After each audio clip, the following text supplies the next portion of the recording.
श्री स्वामी समर्थ. नमस्कार मंडळी, स्वागत आहे तुमचे माझ्या युट्यूब चॅनलवरती. आजचा दिवस तुम्हाला खूप छान सुखाचा आनंदाचा जाऊ हीच मी स्वामींच्या चरणी प्रार्थना करते आणि आज नवीन व्हिडिओला सुरुवात करते.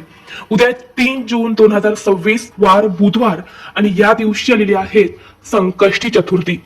प्रत्येक महिन्यामध्ये चतुर्थी तिथी येते आणि प्रत्येक चतुर्थीचं महत्व हे सुद्धा वेगवेगळं असतं. आपल्या हिंदू धर्मात चतुर्थीला विशेष महत्व आहे.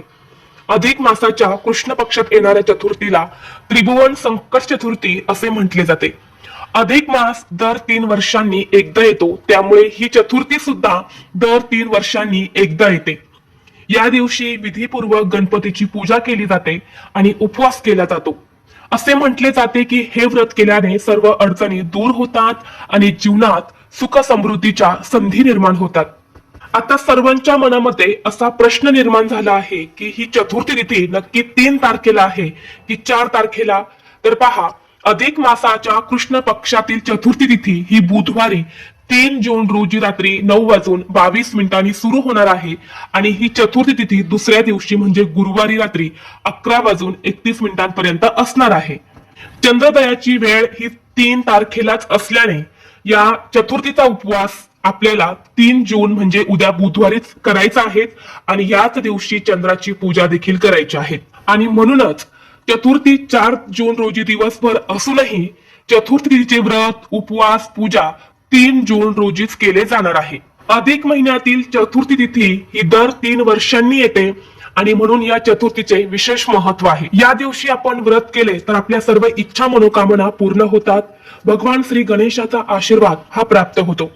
आणि म्हणून जर तुम्ही प्रत्येक महिन्यामध्ये येणाऱ्या चतुर्थीचं व्रत करत नसेल तरीही तुम्हाला अधिक महिन्यातील चतुर्थीचं व्रत हे आवर्जून करायचं आहे. धार्मिक दृष्टीने हा दिवस अतिशय महत्वाचा आणि शुभ असल्यामुळे या दिवशी काही प्रभावी उपाय आणि सेवा सुद्धा केल्या जातात. आज व्हिडिओमध्ये मी तुम्हाला एक अतिशय प्रभावी असा उपाय सांगणार आहे. उद्या बुधवार अधिक मासातील चतुर्थीला तुम्ही उपवास नाही केला तरीही चालेल, पण सकाळीच घरात आणा या झाडाचे एक पान. शत्रू तुमच्या समोर लोटांगण घालेल. कोणताही शत्रू हा एका रात्रीत संपेल. 7 पिढ्यांचे दारिद्र्य नष्ट होऊन कितीही कठीणातील कठीण इच्छा ही तुमची पूर्ण होईल. भगवान श्री गणेशाचा आशीर्वाद हा तुम्हाला प्राप्त होईल. तर असे कोणत्या झाडाचे पान आणायचं आहे, त्या पानाचं काय करायचं आहे याबद्दलची संपूर्ण माहिती या व्हिडिओमध्ये मी तुमच्यासोबत शेअर करणार आहे. त्यामुळे तुम्ही हा व्हिडिओ स्किप न करता शेवटपर्यंत नक्की पहा. चॅनलवरती नवीन असाल तर सबस्क्राईब करा आणि असेच माहितीपूर्व नवनवीन व्हिडिओ पाहण्यासाठी बेल आयकॉनलाही प्रेस करा, म्हणजे जेव्हा कधी मी नवीन व्हिडिओ अपलोड करेल त्याचं नोटिफिकेशन सर्वात अगोदर तुम्हाला भेटेल आणि तुम्ही एक पण व्हिडिओ मिस करणार नाही. तसेच कमेंट बॉक्समध्ये ओम गण गणपती नमः हा गणपती बाप्पांचा महामंत्र आहे, तो कमेंट बॉक्समध्ये नक्की लिहा, जेणेकरून गणपती बाप्पांचा कृपा आशीर्वाद हा तुमच्यावर आणि तुमच्या कुटुंबावर सदैव राहील. तसेच व्हिडिओला हाईप देखील द्या. आज या व्हिडिओमध्ये मी तुम्हाला जो उपाय सांगणार आहे तर हा उपाय आपल्याला उद्या बुधवारी सकाळी 12 वाजण्याच्या अगोदर करायचा आहे. 12 वाजण्याच्या आत आपल्याला फक्त या एका झाडाचं पान आपल्या घरात आणायचं आहे आणि त्या पानाचा एक अतिशय प्रभावी असा उपाय करायचा आहे. चतुर्थीच्या दिवशी गणपती तत्व हे पृथ्वीवरती नेहमीपेक्षा जास्त प्रमाणामध्ये जागृत असते. त्यामुळे या काळात केलेली गणपती बाप्पांची सेवा, उपासना, उपाय हे खूप जास्त प्रभावी मानले जातात. आणि म्हणून या दिवशी हा उपाय जर तुम्ही केला तर हा उपाय केल्याने तुमच्या मनातील प्रत्येक इच्छा ही 100% पूर्ण होईल. प्रत्येकाच्या मनामध्ये काही ना काही इच्छा ही असतेच, अगदी माझ्यापासून ते तुमच्यापर्यंत. आणि ही इच्छा पूर्ण करण्यासाठी आपण आपल्या आयुष्यामध्ये भरपूर कष्ट, मेहनत, तडजोड करत असतो. परंतु कधी कधी कितीही कष्ट आपण केले तरीही आपल्या कष्टाला आणि मेहनतीला हवे तसे यश मिळत नाही आणि आपण सहज म्हणत असतो की माझं नशीबच खराब आहे. परंतु जर विशेष तिथीवरती आपण आपल्या कष्टासोबतच आणि आपल्या मेहनतीसोबतच काही प्रभावी उपाय आणि सेवा केल्या तर आपलं नशीब हे आपल्याला साथ देत असतं. जेव्हा आपल्या कुंडलीमधले काही ग्रह हे कमकुवत असतात तेव्हा आपले प्रयत्न, मेहनत ही अपूर्ण पडते. आणि म्हणून गणपती बाप्पा हे इच्छापूर्ती देवता आहेत आणि यांना समर्पित असणाऱ्या तिथीवरती आपण काही उपाय जर केले तर नक्कीच आपल्या मनातील प्रत्येक इच्छा मनोकामना ही पूर्ण होते. तसेच प्रत्येकाच्या जीवनामध्ये, प्रत्येकाच्या आयुष्यामध्ये एक तरी शत्रू हा असतोच. मग बऱ्याच वेळा शत्रू हा गुपित असतो किंवा शत्रूचं नाव हे आपल्याला माहित देखील असतं. आणि अशा शत्रूंमुळे आयुष्यामध्ये सतत अडचणी संकट येत असतात. बऱ्याच वेळा शत्रू गुप्त वार करत असतात, काही शत्रू हे समोरून वार करत असतात, आपल्याला समोरून त्रास देत असतात. तर अशा शत्रूचा नाश होण्यासाठी सुद्धा हा उपाय तेवढाच प्रभावी मानला जातो. तसेच हा उपाय केल्याने घरातील गरिबी, दरिद्रता, पैशांच्या अडचणी या देखील दूर होतात. तसेच आपल्याला प्रत्येक कामात यश देखील मिळू लागते. आपली रखडलेली कामे ही देखील पूर्ण होतात.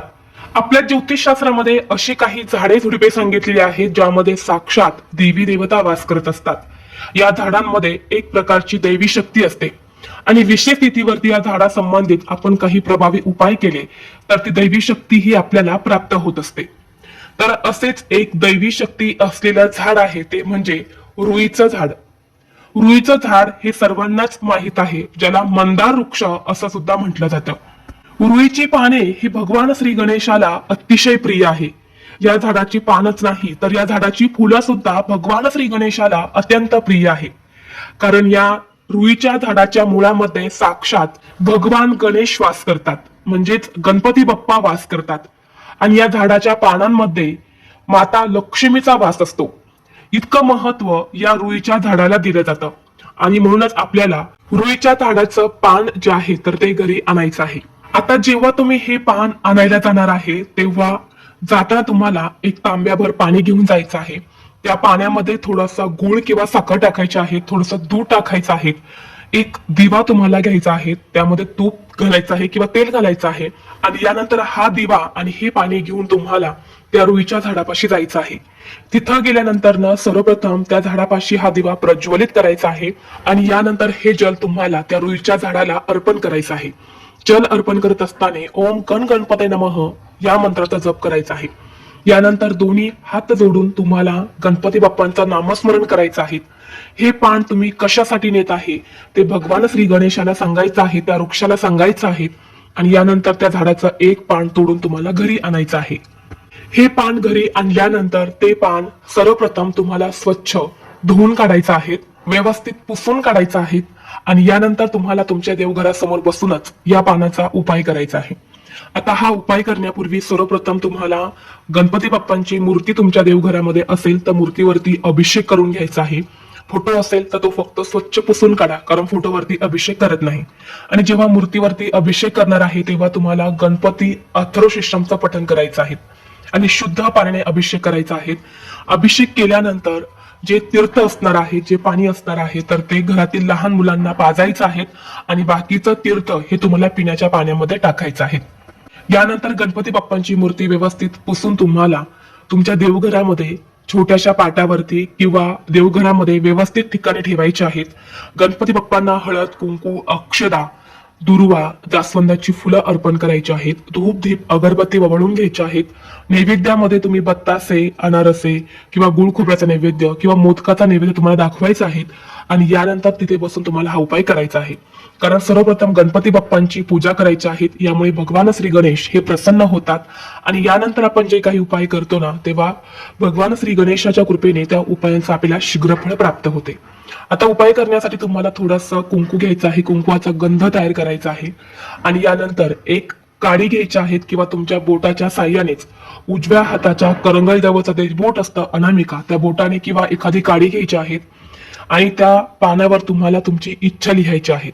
जर तुमच्या आयुष्यामध्ये शत्रू असेल तर शत्रू त्रास दूर होण्यासाठी असं लिहायचं आहे किंवा एखादी इच्छित मनोकामना तुमची पूर्ण करायची असेल तर तुमची इच्छा लिहायची आहे, जशी की नोकरी मिळण्यासाठी, मुलांची प्रगती होण्यासाठी, पैशांच्या अडचणी दूर होण्यासाठी, जी काही तुमची शारीरिक मानसिक इच्छा असेल तर ती इच्छा त्या पानावर तुम्हाला लिहायची आहे. किंवा तुमच्यावरती कर्ज आहे, त्या कर्जातून तुम्हाला लवकरात लवकर मुक्तता हवी असेल तर कर्जमुक्ती असं तुम्हाला लिहायचं आहे. यानंतर हे जे पान आहे ना हे तुम्हाला भगवान श्री गणेशासमोर ठेवायचं आहे. पान ठेवल्यानंतर ना तुम्हाला त्या पानावरती 21 दुर्वा अर्पण करायचे आहेत आणि एक जास्वंदाचं फुल अर्पण करायचं आहे. जास्वंदाचं फुल तुमच्याकडे नसेल तर मग तुम्ही झेंडूचं लाल फुल घेतलं तरीही चालेल. फक्त लाल जी फुलं असतात ना ती तुम्हाला अर्पण करायची आहेत, मग ती तुम्ही कोणतीही घेऊ शकता. यानंतर तिथेच बसून तुम्हाला 108 वेळा ओम गण गणपते नमः या मंत्राचा जप करायचा आहे. 3 वेळा गणपती अथर्वशीर्षमचं पठण करायचं आहे. शेवटी एकदा फलश्रुती म्हणायची आहे.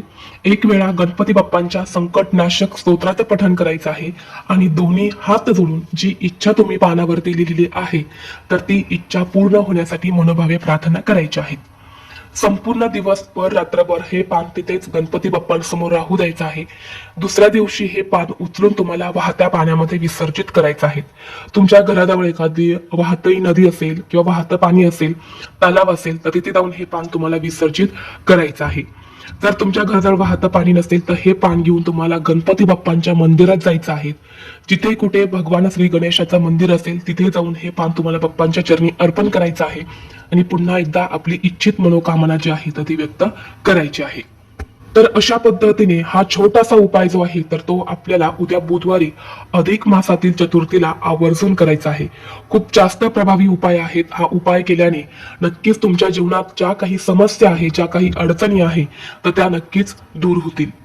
त्याचबरोबर तुमच्या घरामध्ये शिक्षण घेणारी मुलं असतील किंवा लहान मुलं असतील, लहान मुलं सतत चिडचिड करत असेल, हट्टीपणा करत असेल किंवा मुलं सतत आजारी पडत असतील किंवा शिक्षण घेणारी मुलं आहेत त्यांना शिक्षणामध्ये यश मिळत नसेल, त्यांचं मन अभ्यासामध्ये लागत नसेल किंवा अभ्यास केल्यानंतर त्यांच्या लक्षात राहत नसेल तर उद्या चतुर्थीच्या दिवशी बघा मुलांच्या हातून गणपती बाप्पांची पूजा करावी. 21 दुर्वा घ्यायच्या आहेत आणि ह्या दुर्वा मुलांच्या हातून गणपती बाप्पांना अर्पण करायच्या आहेत आणि मुलांची प्रगती होण्यासाठी, त्यांच्या करिअरमधील अडथळे दूर होण्यासाठी मनोभावे प्रार्थना करायची आहेत. उपाय हा खूप साधा आणि सोपा आहे, परंतु तेवढाच तो प्रभावी सुद्धा आहे. ज्या घरामध्ये मुलांकडून हा उपाय करून घेतला जातो त्या मुलांची भरभरून प्रगती होते. त्या मुलांच्या आयुष्यातील सर्व समस्या ज्या आहेत त्या दूर होतात. हा उपाय तुम्ही घरी केला तरी सुद्धा चालेल किंवा मंदिरामध्ये जाऊन केला तर अतिशय उत्तम.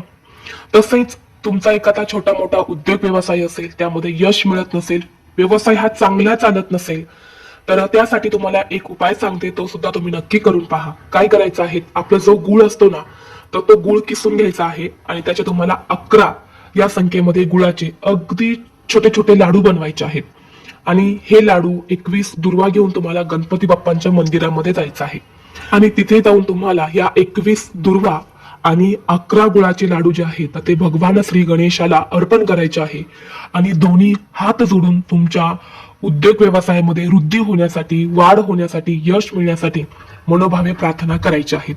हा उपाय सुद्धा खूप जास्त प्रभावी आहे. श्रद्धेने जर तुम्ही कोणताही उपाय केला तर नक्कीच गणपती बाप्पांचा आशीर्वाद हा आपल्याला प्राप्त होतो. त्याचबरोबर तुम्ही उद्या व्रत करणार असेल तर हे व्रत तुम्हाला उद्या रात्री 9:47 चंद्रोदय होणार आहे तर तेव्हाच चंद्राची पूजा करून हे व्रत सोडायचं आहे. जर तुम्ही त्या अगोदर हे व्रत सोडलं तर त्या व्रताचं तुम्हाला कोणतंही फळ प्राप्त होत नाही. चतुर्थीचं व्रत हे नेहमी चंद्राची पूजा करूनच सोडले जाते, म्हणून चंद्राला अर्घ्य द्यायचं आहे, चंद्राची पूजा करायची आहेत. यानंतर गणपती बाप्पांची पूजा करायची आहे, गणपती बाप्पांची आरती करायची आहे, नैवेद्य दाखवायचा आहे आणि यानंतरच तुम्हाला हे व्रत जे आहे तर ते सोडायचं आहे. आणि उद्या शक्यतो सर्वांनीच हे व्रत करण्याचा जास्तीत जास्त प्रयत्न करा, कारण अधिक महिन्यामध्ये आपण जे व्रत करतो, जी सेवा करतो किंवा जे काही उपाय करतो ना त्याचा दुप्पट पटीने फळ प्राप्त होते आणि म्हणून या चतुर्थीचं व्रत करणाऱ्यांना सुद्धा खूप जास्त अधिक पटीने पुण्य प्राप्त होते. म्हणून ज्यांना शक्य आहे त्यांनी आवर्जून उपवास करावा, ज्यांना शक्य नाही त्यांनी फक्त भगवान श्री गणेशाची पूजा केली तरी सुद्धा चालेल. तर ही अत्यंत महत्वाची माहिती मला तुमच्यापर्यंत शेअर करायची होती. व्हिडिओ तुम्हाला आवडला तर लाईक करा, चॅनलवरती नवीन असाल तर सबस्क्राईब करा आणि हा व्हिडिओ आपल्या मित्र परिवारासोबत जास्तीत जास्त शेअर करा. चला तर मग भेटू असंच पुढल्या एका नवीन व्हिडिओमध्ये. तोपर्यंत सर्वांना श्री स्वामी समर्थ.